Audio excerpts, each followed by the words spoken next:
سے مومن بالکل غافل تھا۔ اس کے لہو کے ہر قطرے میں سنسنی پیدا کر دی۔ وہ اس کا مطلب سمجھنے کی کوشش کرتا مگر ناکام رہتا تھا۔ اس کے جسم میں کئی تبدیلیاں رونما ہو رہی تھیں۔ گردن جو پہلے پتلی تھی اب موٹی ہو گئی تھی۔ باہوں کے پٹھوں میں اینٹھن سی پیدا ہو گئی تھی۔ کٹ نکل رہا تھا۔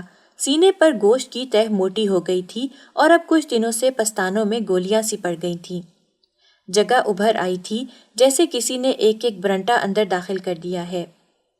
ان ابھاروں کو ہاتھ لگانے سے مومن کو بہت درد محسوس ہوتا تھا۔ کبھی کبھی کام کرنے کے دوران میں غیر ارادی طور پر جب اس کا ہاتھ ان گولیوں سے چھو جاتا تو وہ تڑپ اٹھتا۔ قمیص کے موٹے اور کھردرے کپڑے سے بھی اس کو تکلیف دہ سرسراہٹ محسوس ہوتی تھی۔ غسل خانے میں نہاتے وقت یا باورچی خانے میں جب کوئی اور موجود نہ ہو، مومن اپنے قمیص کے بٹن کھول کر ان گولیوں کو غور سے دیکھتا تھا، ہاتھوں سے مسلتا تھا۔ درد ہوتا تھا، ٹیسیں اٹھتی تھیں۔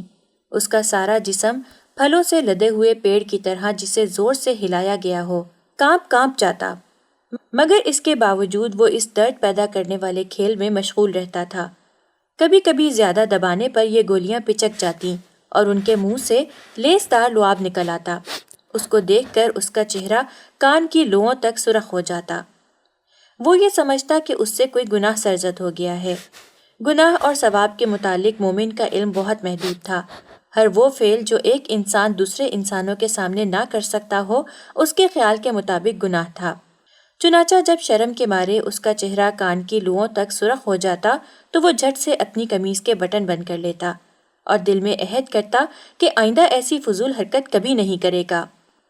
لیکن اس عہد کے باوجود دوسرے تیسرے روز تخلیے میں پھر اسی کھیل میں مشغول ہو جاتا۔